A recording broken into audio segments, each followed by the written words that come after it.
ay rated SPG. Striktong patnubay at gabay ng magulang ang kailangan. Maaaring may masiselang tema, lengguwahe, karahasan, sexual, horror o droga na hindi angkop sa mga... Dahil nga nabubulag na nga itong si Gina sa pagkakaibigan nga nila nito ni Betsy, ay pinayuhan na nga siya ng kanyang tita na si Connie na huwag niya ngang sundin ang kagustuhan nga nito ni Betsy dahil mapapahamak nga lang siya. Concern nga lang itong si Connie kay Gina dahil simula pa nung bata pa nga sila ay lahat na nga ng mga gamit nito ni Gina ay binibigay niya nga dito kay Betsy dahil naaawa nga siya ito. At hindi lang nga kaibigan ang turing nito ni Gina kay Betsy kundi kapatid niya na. Samantalang hindi naman nga ganun ang turing nito ni Betsy kay Gina dahil handa nga itong si Betsy na traidorin itong si Gina makuha nga lang ang kanyang gusto.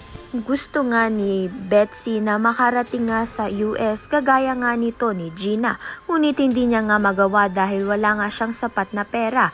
Kaya naman nga pinakiusapan nga ni Betsy ito ngang si Gina na pakasalan nga ni Gina ito ngang si Gerald. Hindi nga pumapayag ito ngang si Gina dahil boyfriend nga siya nito ni Betsy. Kaya naman nga't mapipilitan itong si Betsy na humanap nga ng AFAM upang ngang maging daan niya papunta nga ng US. Ngunit mapapahamak nga itong si Betsy dahil sa nangyari nga ay mapipilitan ngang pumayag itong si Gina sa kagustuhan nga nito ni Betsy. Napakasalan nga ang kanyang boyfriend na si Gerald. Kaya naman nga't yan at iba pa ang dapat nating pakaabangan. Maraming salamat sa iyong panonood.